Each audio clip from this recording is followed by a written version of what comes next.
What is going on, everybody? We are back.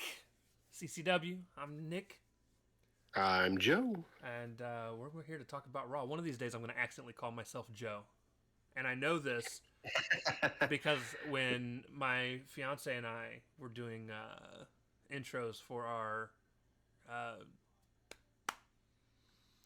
music reactions that we used to do, I accidentally said her part one time. it, Nice. it will inevitably happen. It will inevitably happen. So here's the deal with today's show, guys. I'm going to tell you guys this. I don't think it was a bad show. I don't either. It was it was If it was a watchable show. if there's one thing that it suffered, it's having to follow their best pay per view in years, and it's going to be hard to recapture any little bit of that kind of energy. There are a couple of segments that I thought were really good, a couple of segments that I thought were really dumb. Yeah.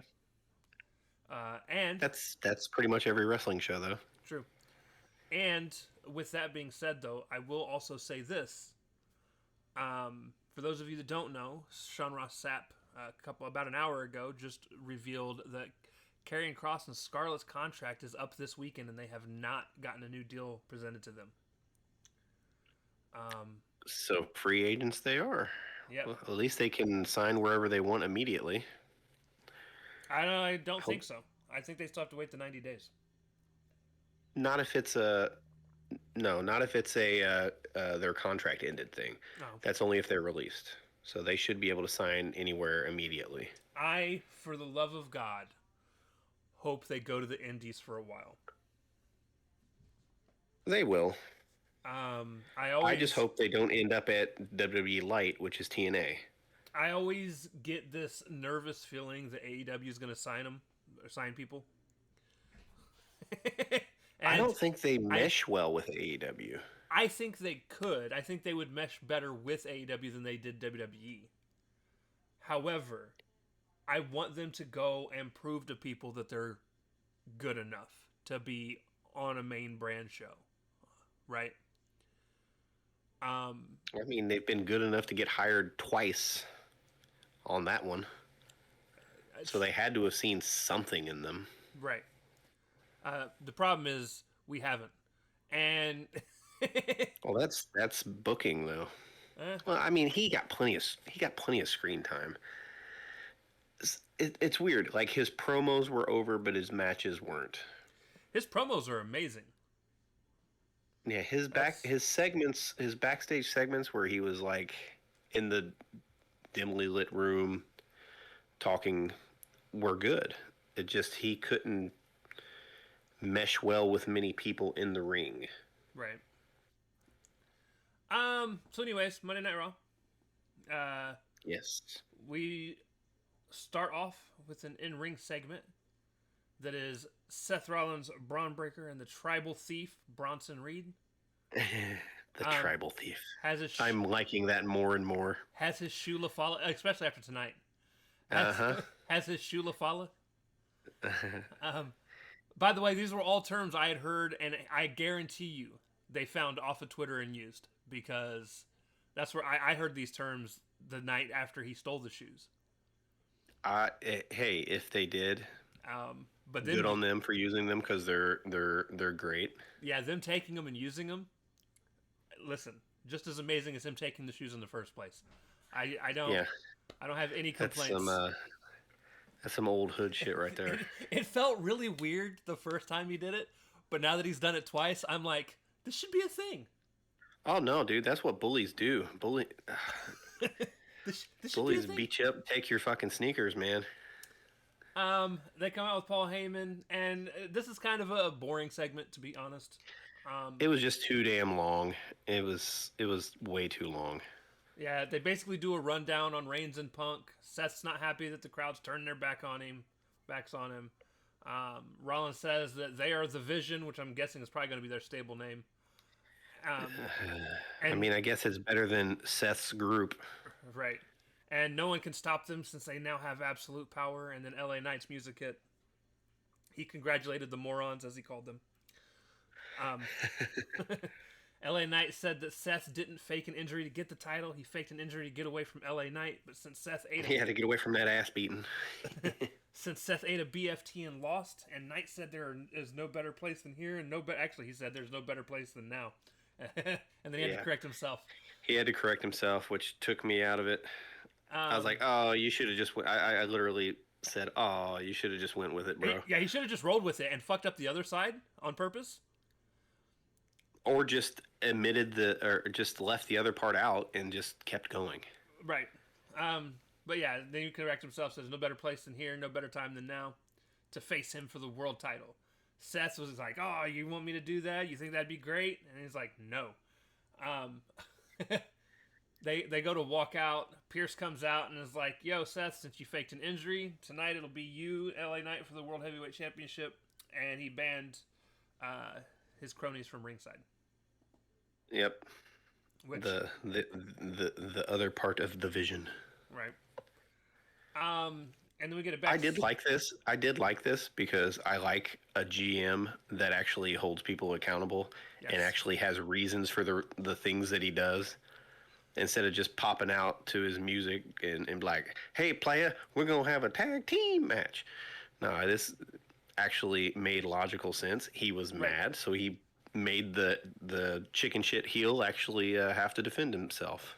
So I'm 50-50 on it overall. Mostly because for everything that I do like, the GM thing that you just mentioned, and I do enjoy Seth. It's just, not when he talks so damn much. But for everything that I do like, there's something that I don't like, mostly just LA Knight. Yeah, he's not for everybody. But I mean, the match they had was a pretty solid match until it was ruined by all the interference. Spoilers. It ends up being a pretty solid match. I cannot get behind the Attitude Era wannabe is all I can call him. Sometimes he comes off and sounds like The Rock. Sometimes he sounds like Austin when he's talking, and it just drives me batshit. I mean, there's a bit of parody in all kinds of generations, right? Like, the Nature Boy Ric Flair wasn't the first Nature Boy. Hulk Hogan stole his almost entire gimmick from somebody else. I mean, this has happened throughout wrestling history, all over the place. But usually when it happens, the person that steals it ends up becoming more well-known and better at what they do. Not entirely.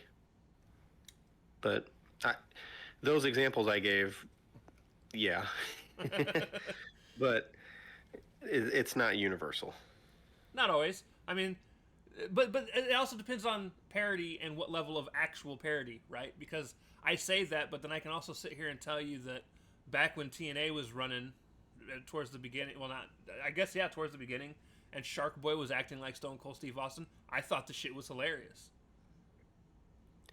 But that was because it was a direct actual parody. I was about to say, that was like almost a direct ripoff. I don't know. There's just something I'm not connecting and clicking with LA Knight. I get it. His matches aren't always stellar. I also hate his finisher. Yeah. But I can understand that. That doesn't make or break a star for me. It's just there though. It certainly can help make one, because a finish is important.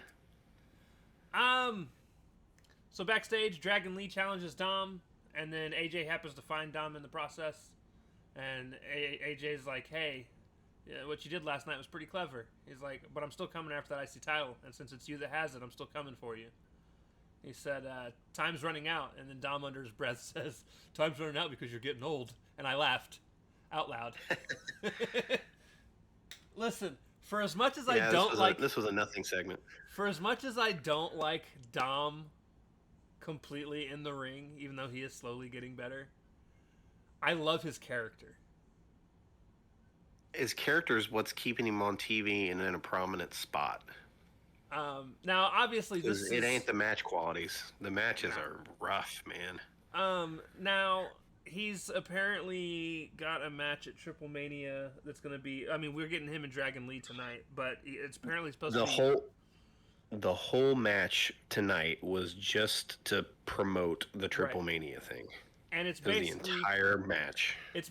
going to be Dom, El Grande Americano, who will probably win, and Ooh, that would be insane. um, Vikingo. well, I was going to save him for last, and Dragon Lee. So 3 WWE superstars, and then the 1 AAA superstar, which is Vikingo. And like I said, I'm pretty sure El Grande is going to win. I feel like they're trying to put all of the AAA titles on WWE superstars' waists because that is exactly what WWE would do. They're already winning all of TNA's championships. Hey, does that mean he can also be the trios champion? Probably. Since there's 3 of them now. Could be. And we'll get to that later as well.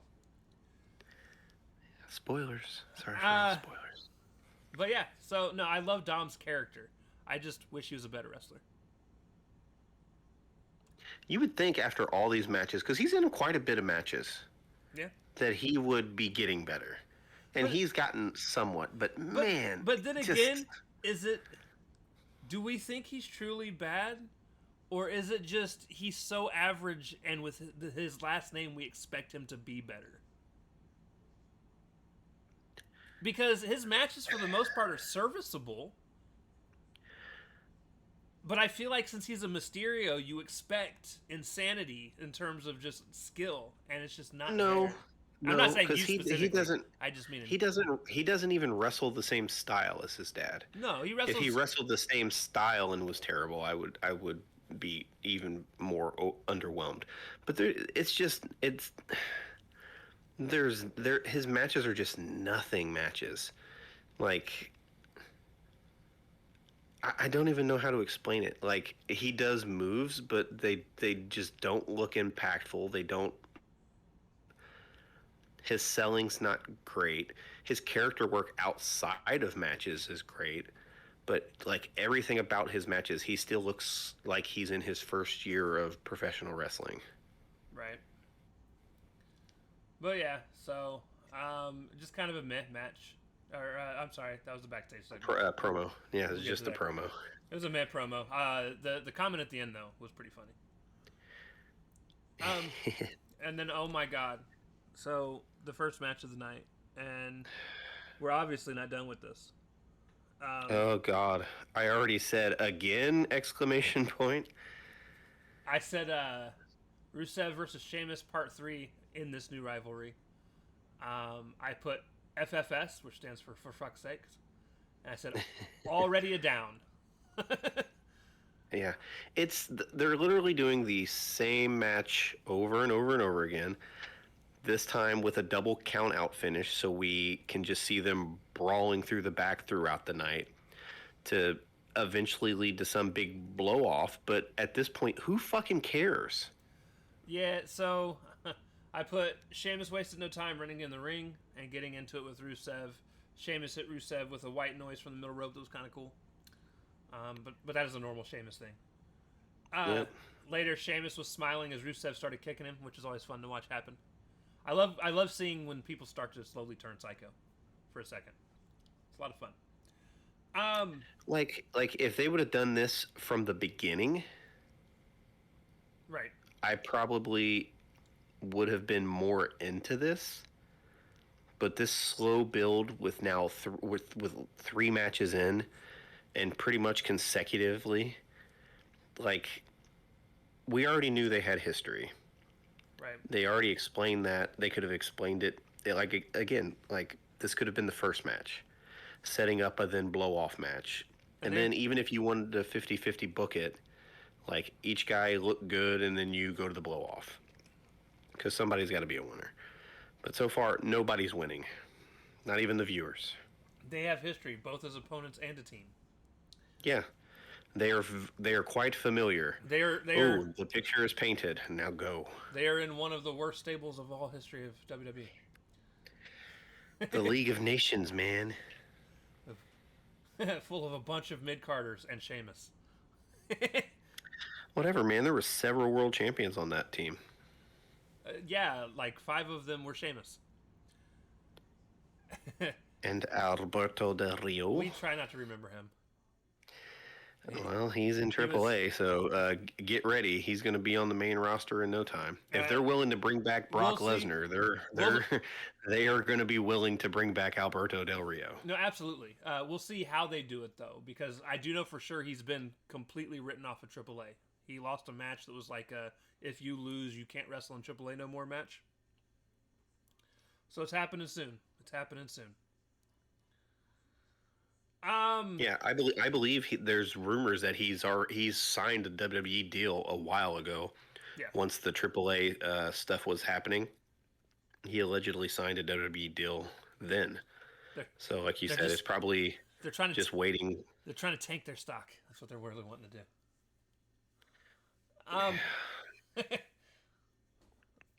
So, funny enough, this is the first weekend.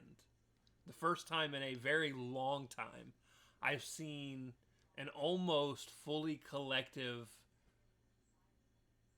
internet wrestling community irritated with WWE. The sad thing is, they won't give a fuck. Nope. They will not.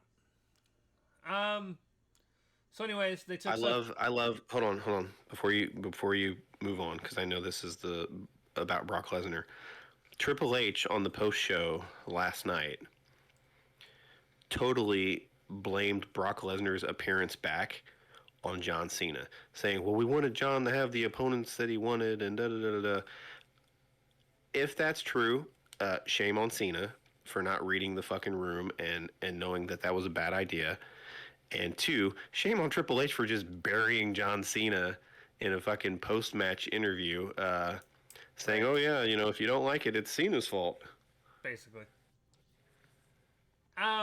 So, yeah, as you said, they took so long fighting on the outside, they both got counted out, which at least is the first double count out I've seen in a while. It bothers me, though. It just sucks like that it was they counted this match. It was like it was conveniently like, oh, hey, a referee finally remembered that they're supposed to count when the people are on the outside, because the main event, the dudes were out there just as long, and there wasn't a single goddamn number spouted out. Right. I hate inconsistencies like that.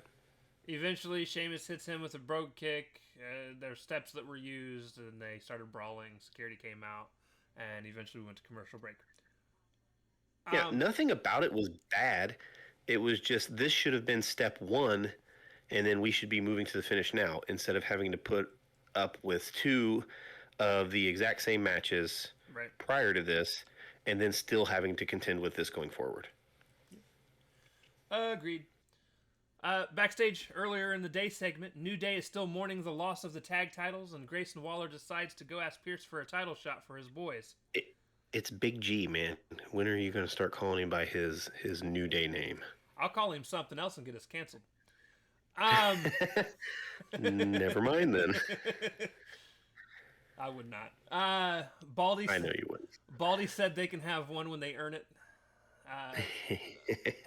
Yeah, he came up to Pierce trying to act all tough. And then, but tonight it's going to be Grayson versus Penta. I don't like Grayson Waller. Nothing against him. He tries really hard. He's athletic as shit. He just is a little green, and he probably shouldn't be up yet. I don't like him very much either, but this was one of the better matches of the night, so I can't be too mad. Yeah, it was sloppy though. Thank goodness Penta's great. Can we just agree that Penta's great? Dude, I was one of the people that hated watching him leave AEW, not because I didn't want him in the WWE, but because I knew what they were losing. Well, my thing is, I was afraid for him to go to WWE, not because he's not a good wrestler. I just didn't think they would use him right. They don't have the greatest reputation of using people his size and style. Also, to be fair, I still can make at least an argument that they're not using him right. Of all people, he wasn't on SummerSlam. They're using him better than I thought they would.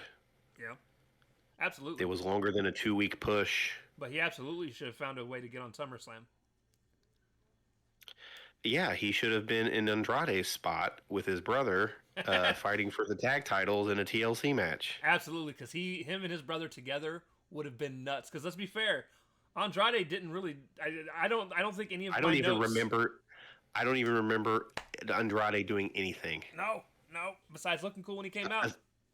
Well, aside from the fact where he vaulted Penta up onto his shoulders to try to get the belts off the thing. That was like the only thing I remember from either of them, honestly. Right. All right. So we get Penta versus Grayson. Yes. And as they wrestle, Newsday. Dear God. Newsday. It's Newsday. I'm pretty sure that's also a Christian rock band.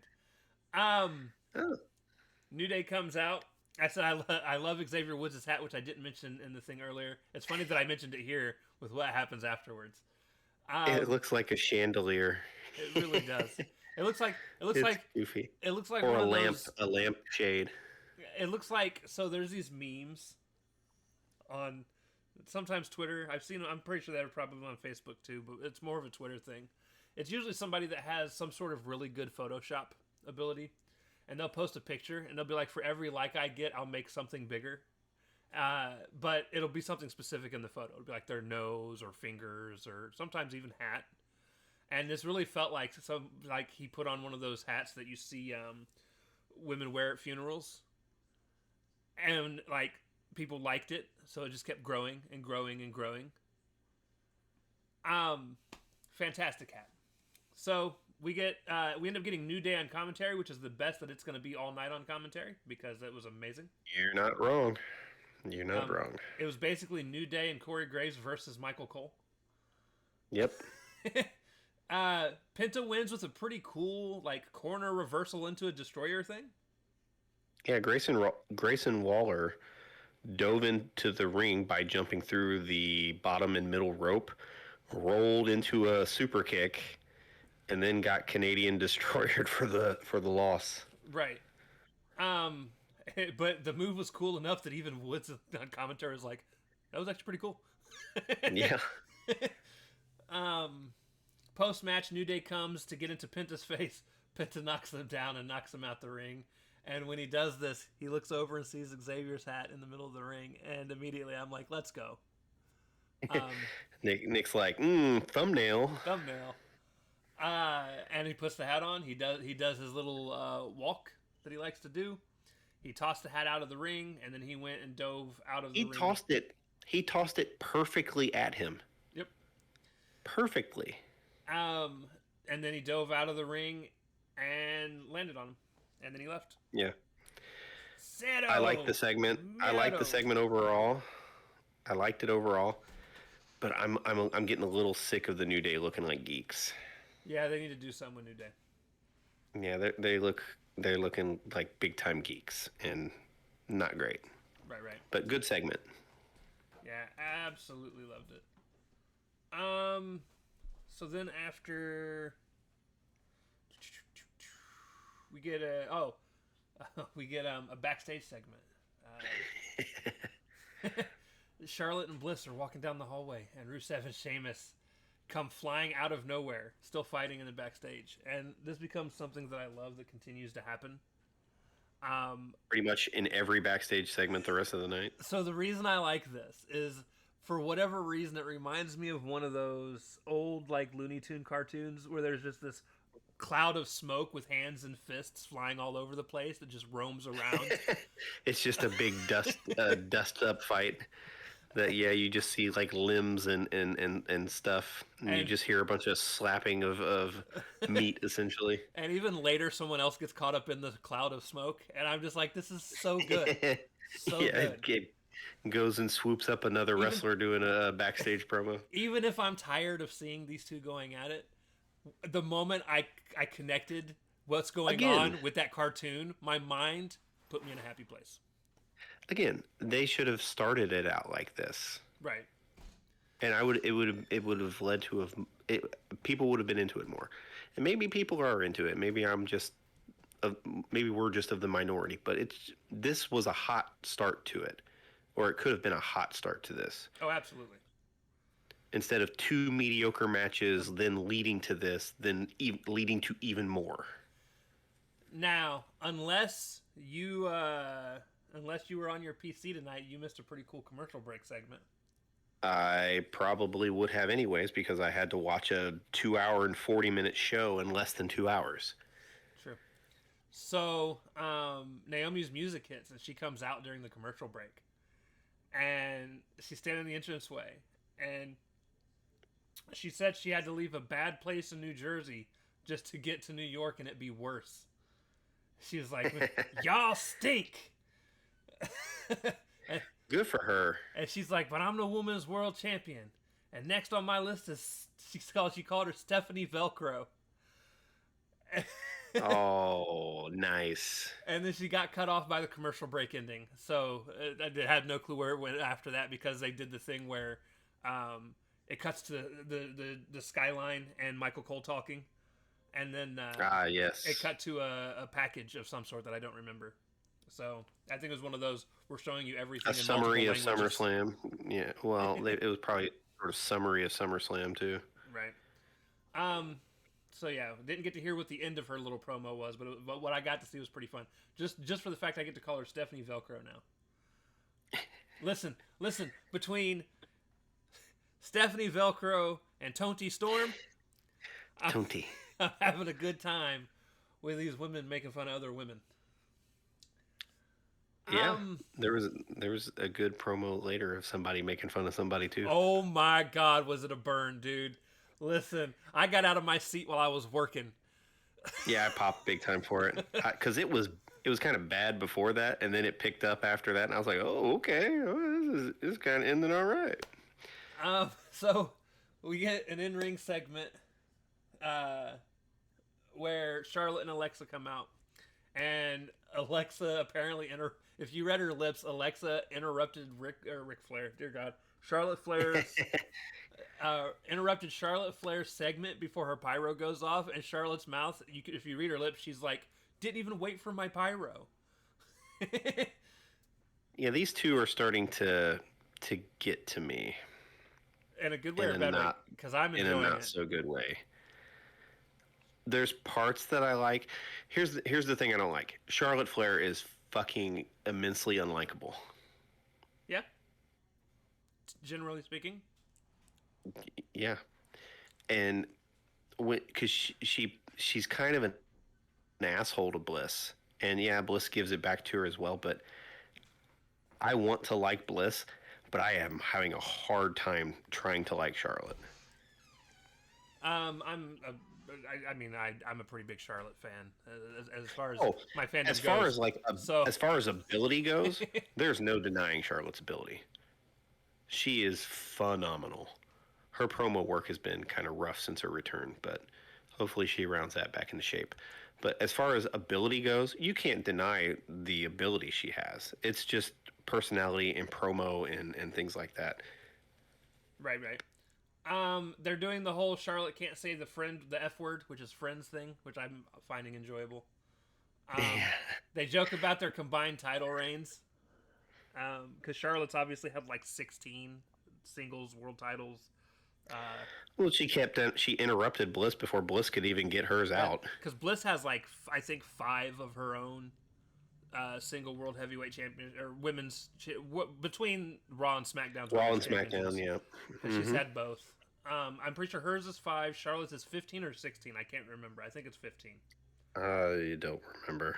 And then, I'm pretty sure they've both had tag titles before. Yeah, Bliss with Nikki Cross. Charlotte with Becky, I think. I think you may be right. Because I think they lost, and then that's when Becky turned on her.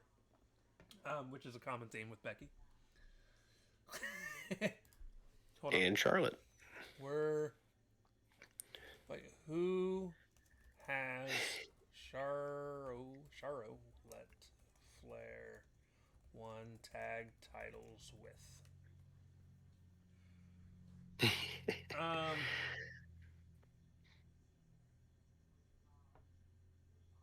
okay, Anybody? I know it is her second time winning tag championship. Oh, I'm sorry, I was wrong. The first time it was with Asuka. Oh Um, wow, I do not remember that. and that's why, and when they were tag champs, Asuka was the Raw Women's Champion. Oh, the women's champion. Okay, yeah. It's all coming back to me because Charlotte ended up beating Asuka for the women's championship, and I was mad because I'm a big Asuka fan, Right. and they never let Asuka beat Charlotte. Never. Oh, they have a hard time letting Asuka beat anybody. So Well, it's like she came from NXT where she never lost, and now it's like she can never hardly ever win. well, she's been stuck in a foreign tag team for way too long now. It's like she's either in a tag team or she's hurt. Right. Um. So. Uh. Yeah, they're doing the whole can't say the F word. They make a couple A word jokes or some shit like that. And Yeah, then, my note says this promo is a pain in my A word. um, and then at some point they're interrupted by Roxanne and Raquel. I'm not even gonna go there. They don't care about their friendship, is what Roxanne and Raquel say. They just want to bring gold back to the Judgment Day. Mm-hmm. And they want a title match. Alexa and Charlotte says they'll kick their A words right here and right now. Pierce comes Baldy out. comes out. Yeah, Baldy comes out. He sends the ref on down, and the match is going to start now. So we get our match number 3, Women's Tag Team Championship match. I called them a Flair for Bliss because they need a tag team that's super corny. A Flair for Bliss. Oh, Jesus. I put TM pending and then a happy face. Versus Judgment Day. Print the T-shirts. Listen, that's not the first time I create a team name for somebody. Wait till we get to later.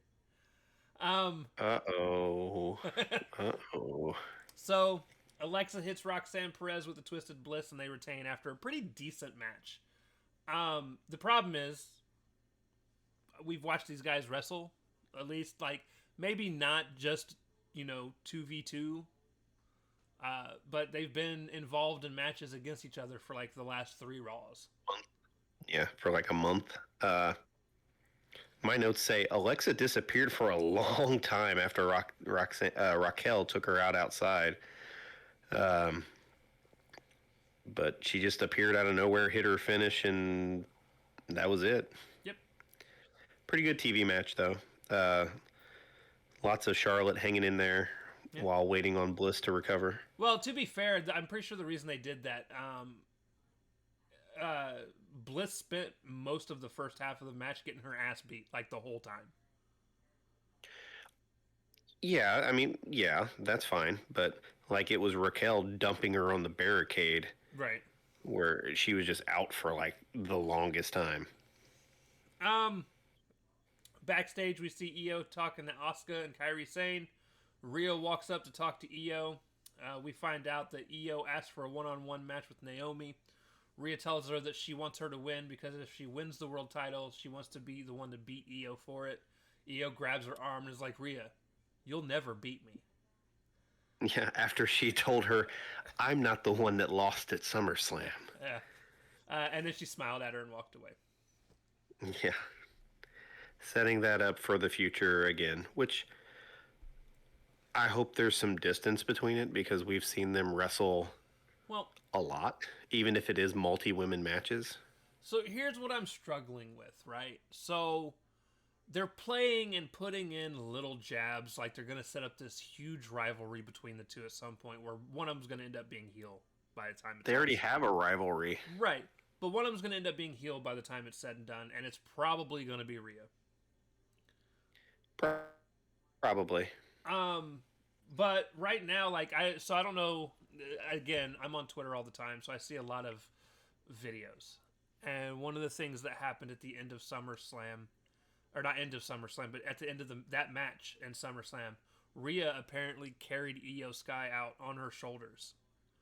And Io was laughing while they were doing it. Like, she had her in like a think like the DVD, and then Right, fireman's carry. right, and just carried her all the way down the aisleway to the back on her shoulders like that from the ring. And like I said, Io was just laughing and pointing at fans and having a good time.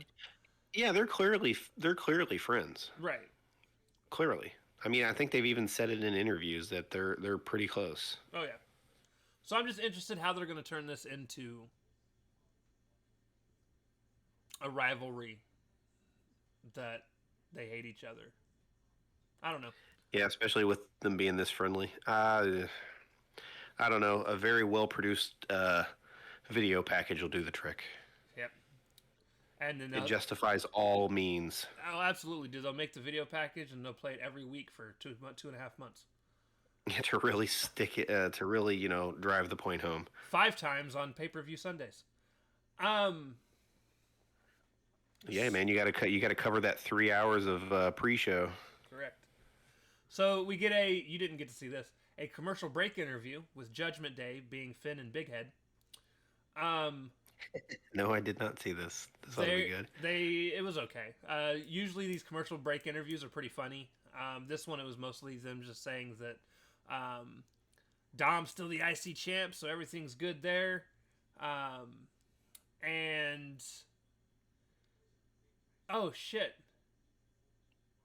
Hold on, we gotta back up a little bit. Boop. Match 4, which happened right after. We'll get back to that interview. Match 4, we get Dominic Mysterio versus Dragon Lee. Hold up. Did you not get the Lyra and Bailey segment? Well, yeah, we're getting there.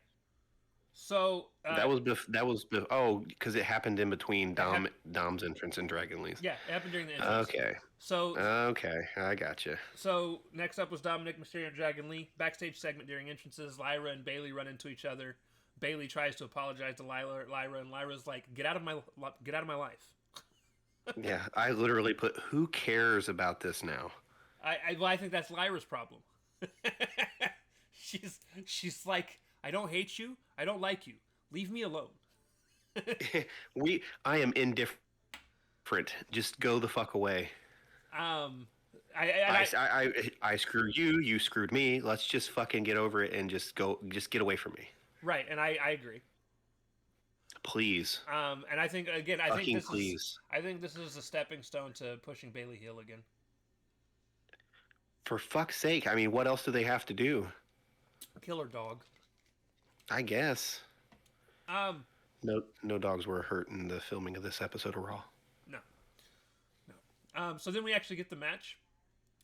I said it's actually a pretty decent match, all things considered. During the match, El Grande Americano came out, and then 2 more El Grande Americano showed up. I said, I think we're getting the El Grande faction. I'm here for it. Yes. Fuck, you may as well. There's a bazillion of them. So now we know what Pete Dunne and oh god, who was his tag team partner? Why can't I think of the? It's gonna be El Faction Americano. Right? I'm for it. Why can't I think of Pete Dunne's fucking tag team partner? The other Brit. I don't remember either. Tyler Bates. But Dom ends up winning on all the distraction, and then goes for the post-match beatdown, and AJ Styles comes out to help and stop it. Honestly, so again, over and above all, the match was serviceable. It got us another Grande Americano, which I'm here for. It was just it was a long AAA promo. Correct. Promotion thing is all it was.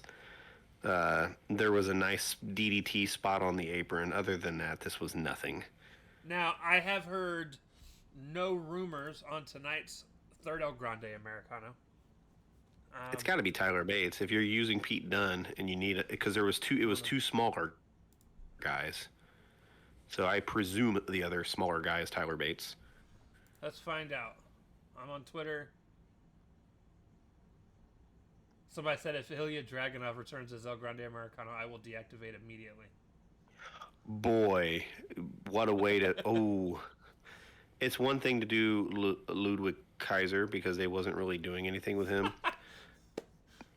Uh-oh, what'd you see? Someone put El Grande Americano be like, and it's the Spider-Man pointing meme. Yeah. Yeah, pretty much. Oh God, you know they're gonna make fucking t-shirts of that. I hope so. I hope so. Somebody did say Tyler Bate is who they think it is. Yeah, I mean it makes sense. If you're already using Pete Dunne, Tyler Bates ain't doing anything now either. They're both kind of similar heights. Someone said 4 El Grande Americanos, but only one of them is actually American, and he's the one injured. Yeah, yeah, very much so. Listen. Here's what I'm. Okay, guys, just so you guys know, I hated this fucking gimmick from the beginning. Now, I didn't hate it for the same reasons that a bunch of other people hated it. I'm not out But here. now it's comical now. I'm not. Now it's just so ridiculous. It's comical. I was never one of those people that's like, oh, it's racist. No, I thought the shit was just stupid. That's all. Like, it's comedy. I just thought it was stupid. However, listen. So we've now got 4 of these motherfuckers who are all pretending to be Hispanic luchadors. And here's what I want. I want the other 2 guys in American Made to now also start dressing up like El Grande Americano. And at some point, I want Oh Girl to also start dressing up like El Grande Americano. And when Gable comes back, just be a huge faction of these motherfuckers. I want Chad Gable to come back and be upset, like El Grande Americano's the one that hurt me, and then like want to feud with El Grande Americanos. Oh man, I don't know. We'll see what they do. Either way, as of right now, I'm entertained by it, especially since more and more just keep showing up. Like you said earlier, what if he wins the AAA title? I think he will. If I'm being honest, dude, I've watched videos of him the last time he was over and he wrestled in AAA. We're talking Kaiser. Kaiser went over and wrestled as. Okay, I was about to say, are you talking about when no. Chad Gable was over there, or what? This was within the last couple weeks, and the crowd was cheering like fucking crazy for him, dude. Nice. It's over. I don't know why it's over there, shit. but the thing is, too, Kaiser knows Spanish, so he's actually talking to the crowd in Spanish. That's a nice touch. It almost makes me wish he would have been the one from the very beginning, because like he stopped doing the stuff with Imperium and then there was just nothing. Yeah. Yep. But hey, he's getting used now. Yeah. And like I said, good for him. And he's getting the spot over really big in Mexico. So I mean, he's doing something right with it. Yeah, and he can work. His stuff is good. So yeah, we'll see how that goes. I'm still bummed they got Pete Dunne doing Might it, be the, but it is what it is. Yeah. Especially when Raw needs tag teams. Yeah. Bad. I would honestly probably move 1 or 2 tag teams over from SmackDown to Raw. You could move 2 people. You could move 2 teams from SmackDown over to Raw, and you would not miss a beat. Just one of them can't be Fraxium. Fraxium's got to stay on Raw. Move Motor City Machine Guns. I'd move Motor City Machine Guns and DIY. I would be okay with that. Move them both to Raw. I would be okay with that. All right. Now, after that match was over, we get an interview with Sami Zayn backstage. And Sami was talking about not using the pipe and all this other stuff, and then all of a sudden... Here comes that dust ball. Here comes that dust ball of hands and feet that is Rusev and Shameus battling through, and this is where Sami gets dragged into it. He catches a stray. Oh man, you know what you should have done for a thumbnail? If you had like time to Photoshop it, you should have had like the Sami Zayn interview thing, and literally like a cartoon dust ball fight thing behind him. If I had an artist, or if I was allowed to use AI and people not get mad, which I will never do. If I had an artist, no, pay the artist, people. Pay the artist. If I had an artist to make a thumbnail and they could put it together in like an hour, I absolutely would have them draw the dust ball and you add, and make it to where you can somehow, some way tell it's Rusev and Shamus. I keep calling him Shamus. Shamus. What is he, a whale? Apparently. Sheamus and Rusev, and then off to the side, I would have Wile E. Coyote with a sign that says "I hate it here," but make it, make sure you can tell that it's supposed to be, Sami Zayn. Yeah. We do find out because he caught the stray that next week we are going to get at least a different match. It's going to be Sami Zayn versus Rusev, which, you know, I don't know how I feel about that match specifically. It's gonna end in a fucking. It'll be a DQ in some way, shape, or form. Yeah, it's gonna end in a schmoz. Sheamus is gonna come out. I'm gonna keep calling him Sheamus. Sheamus is gonna... Sheamus the whale. Sheamus. Poor Shamus. Sheamus the Irish whale. That's hard to say. Dear God. So yeah, that was. I laughed again because again, the moment I connected it with the cartoon, dude, it was over. It was fucking over. Now this very serious angle is just comedy to us. It's the only reason we like it now. So, commercial break interview. This is where I was going. It was Judgment Day and so Finn and Big Head are up there, and they're like, "Yo, you know, Dom's still the IC champ. That's great, but we're also kind of down. Our girls, they weren't able to get their titles back tonight. They were like, and you know, Liv is injured, but you know, she's working hard. She'll be back in 6 to 8 months." And I feel like every time he says something, it's longer. I do too. He's like, but we're doing good. We're gonna keep going. Nobody in the tag division could beat us. We beat New Day. We beat who was the other team that they beat? Fuck, I can't remember anymore. I can't remember. Like, he listed the only other 2 teams on the fucking show, and I can only remember. I was about to say they defend those titles so sparingly. I can't recall. Wasn't it LWO? It was LWO. Yeah, I think it was LWO. He was like, if anybody else wants to step through that curtain, we're game. And that was the end of the interview. A nothing segment. It was a commercial break interview. Method Man's in the crowd, and I'm pretty sure that man does not age. Nope. Looking good. He looked a little irritated, but right. That's Method Man. A bunch of other rappers that I had no clue who any of the rest of them were. Metro Boomin I know by name because he shows up to like one Raw or SmackDown a month, and it's always Michael Cole being like, "My boy Metro Boomin." We get an in-ring segment, and by God, was it both the most boring, but also most epic fucking segments of the night. It was long, but had the ending jabs that they poked at. Well, it was mostly one-sided jabs, but the jabs that were given were pretty good. That lifted the whole segment by the end. So Becky Lynch comes out. I'm personally not sure if I like the new theme song yet, but I also understand why they changed it. Agreed. I don't know if you heard, but Def Rebel got caught using AI in their music compositions. That was a quick turnaround, is all I'll say. I didn't think it was bad, but right. I literally was like, oh, some new music. Okay. But it wasn't egregiously bad. It's very punky, and that just didn't. I don't know if it fits her yet.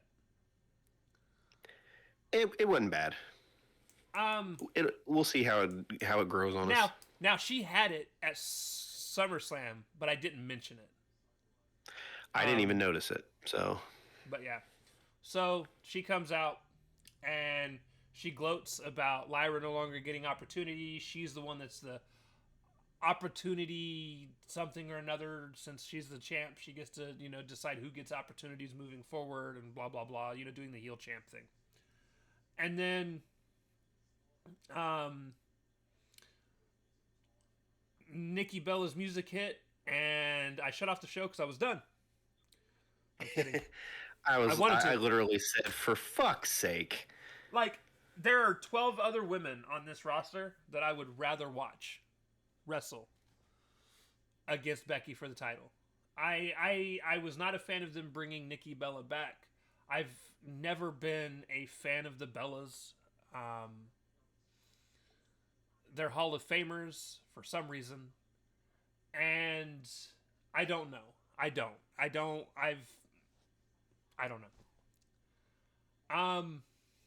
But yeah, her music comes out. She does her stupid little twirl in the fucking aisleway. She eventually gets to the ring. And my exact words of the actual thing, though, were she gets interrupted by Nikki Bella to a groan from me. I said, I don't want this match at all. Becky says she got Nikki cut from Happy Gilmore too. And then Nikki says that Becky is a liar just like her husband. And this is where shit hits the fan. Because Becky looks straight at her and she's like, don't talk about me and my hot husband. In fact, don't ever talk about my hot husband. We're the best wrestling couple ever. At one point, it could have been you and... Oh, wait! And the crowd just starts losing their shit. And she does the little you can't see me thing. She says, you can't see him anymore.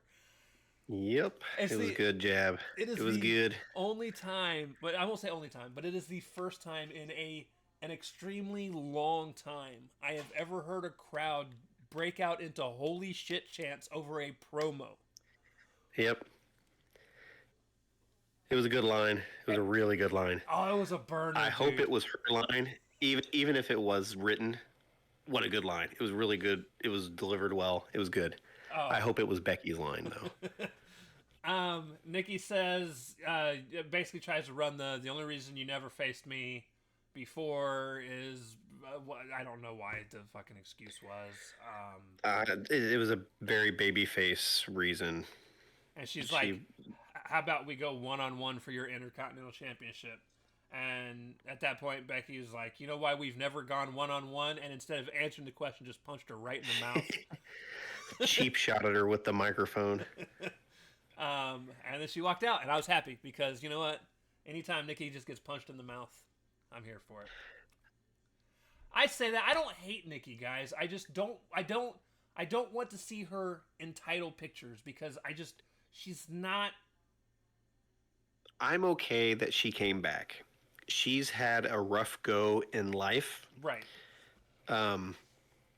So her coming back, making a living, doing what she wants to do, all for it. But yeah, like title programs and stuff like that.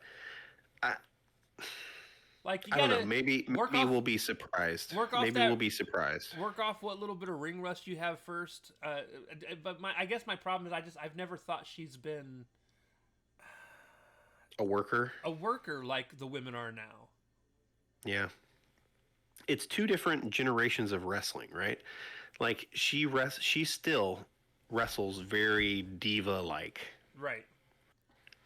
And most of the wrestlers now these women aren't divas anymore. On that. Yeah, they're well beyond that. Like I said, maybe it'll be better. Maybe it'll be better than we think. I hope so. So backstage, Naomi's being interviewed again. Yes. Naomi feels great about Good her old win. Naomi. And next week she's defending her title against Io. And then Stephanie Velcro steps in and says, Velcro. No matter who wins, I'm winning at Clash. And Naomi is like... Yeah, it was literally just a reminder that, hey, Paris is happening. And Naomi's like, oh, it's going to be me. And I'm going to shove those horns so far up your ass. Well, she said bottom, or behind. She said, I'm going to shove those horns so far up your behind, you're going to be walking out of Paris with a limp. And then she walked. And she does her stupid laugh. And then she laughed and walked off. Yeah, her laugh kills me. It makes me giggle. I don't know why I like it either. At this point, that's why it's the same thing with me and fucking Ricochet. At this point, I said I have to pee, go to a commercial or entrance, damn it. Which they finally did. So match 5 is the World Heavyweight Championship match. LA Knight versus Seth Rollins. And I was worried. The thing said there were still like 29 minutes. Like I was like, damn, this is going to be a 29-minute match? No, it was like 10 minutes of commercials and intros. Right. So backstage, by the way, during the entrances, Becky gets approached by Natalya, And Natty, Yep, I saw this. Natty challenges her, and Becky's like, "Oh, I accept, but it's not with you. It's with her." And she points to Maxine Dupree. Yeah, I'll take the green girl. And I put LMAO. Can't wait for everyone to get involved with that one. Yeah. I don't have. If you want to spit out some notes leading up to the end of the match, I don't really have too much written down at this point. I was working. I didn't really write a whole lot of notes down for the main event because I ran out of room on my page and I didn't want to start a new page for one match. But so pretty decent match. Of course, Seth is a workhorse, so not a surprise there. He pretty much led the match. LA Knight got in. It was back and forth. They spilled outside. Seth kind of took over from there. Seth pulled the mat around the ring up because he kept, LA Knight kept saying he was going to hurt him. So Seth's like, I'm going to hurt you. And he kind of draws back over by the table, right by the barricade to the crowd, like he's going to do the stomp onto the cement on LA Knight. And out comes Punk to attack him from the crowd. Yep. And then At the that, DQ. at that point, Seth starts running away from him. at that point, so the other tag team name that I created was Braun Bronson. Braun Bronson. Yep. I mean, I actually had Braun written down at first, and then I was like, you know what? so I kind of like Braun Bronson. when I write their names down on my sheet when I'm taking notes, I literally put Braun/Bronson. So I'm for that name. So yeah, Braun Bronson showed up. So Seth's running away from Punk. Eventually, LA Knight finally gets up, and then he confronts Punk like, "Hey, man, what the fuck are you doing?" So Punk just rolls away from him to continue to pursue Seth, and out comes Braun out of nowhere to spear Punk in the aisleway while he was chasing Seth, and then the beatdown commenced. Yeah. I put at the end of the show. Now this is what's funny. I said at the end of the show, Seth ends the show with curb stomp to both LA Knight and Punk after Breaker Spears night, and then all of a sudden I put or maybe not because it wasn't the end of the show. I know as the heels were going to leave, Roman Reigns' music hit, which I actually was not expecting, if I'm being honest, because he's been dealing with other things. Not I wasn't Seth. either. So I was actually surprised to hear the music hit. And Reigns comes out. He takes out Braun Bronson, and he goes at it. He's in the middle of beating their ass. He goes in the ring, goes to confront Rollins. Rollins slips out. Braun Bronson gets back in the ring. He's still manhandling the two of them on his own. Gets to the point where he's on top of Bronson, and he's like punching Bronson in the face. And then out of nowhere, Seth comes in and curb stomps him. And I swear to God, every time this man has ever curb stomped fucking Roman Reigns, it looks like he gets all of it. Good. I don't know what it is about Roman. I like the way Roman takes the stomp, and I like the way Punk takes the stomp. Right. They sell it very well. But yeah, so obviously the numbers game caught up to him. At this point, they hold Reigns up. Breaker spears Reigns, and then we get to watch Bronson Reed give him a trio of tsunamis. Yep. And then steal his shoes again. And I put a laughing face. Took his J's. Now he has 2 J's. He has some Jordan 1s and some Jordan 3s, I believe. And for that, I'm putting my 2s in the air for my tribal thief. My tribal thief. Stolen 2 pairs of shoes. You got to put the 2s in there because it's like shoes, just 2s. So. Yep, pairs, baby. Pairs. I hope he wears them both. I hope he wears one of each. I still was not a big fan of the full-on chaotic finish that this whole night was. Just because it was just a lot. It was a lot. It was a lot, but they're trying to, because they got another pay-per-view in a month. Not even in a month. It's the end of this month. It's less than a month. Yeah, so it's at the end of this month. So, I mean, they've got to start building. So I understand The rush. the haste in which they are putting things together. But yeah, no, I am loving everything they've got going on with Bronson Reed these last couple of weeks. Um, I've Even in losses, he's been entertaining because he's stealing I've motherfuckers' shoes. like I said, ever since the tsunami fucking insanity that was Seth Rollins several months ago, well, about a year ago now. I've been a fan of Bronson Reed because it feels like he actually storyline wise. Obviously, I know it's all fucking storyline. But It's still real to me, man. but characteristically speaking, it feels like he really took charge of his destiny in terms of like getting himself noticed. And again, he still did the fucking tsunami off a cage. He may have broken his ankle for it and had to go away for several months. But that's some wild shit. Yeah. He'll probably never do it again. He's not just a menacing guy with his his arms crossed, standing behind people, looking mean. No, and honestly, the only thing he did that I hated over the weekend was take the weakest spear in the game and have to fucking actually sell it. Like I still think it's bullshit. Where Jay bounced off of him, Like and he just kind of fell over. Like I hate it. I still hate it. But that's not his fault. You got to do what you're fucking told. Yeah, I mean you're booked to do what you're booked to do. So yeah. So again, that was the end of the show. Finally. I still overall it's a serviceable show. It's definitely it's probably like a 3 out of 5. It's middle of the road. Nothing egregiously bad happened. Nothing super over the moon great happened. It was watchable television, albeit maybe a bit too long.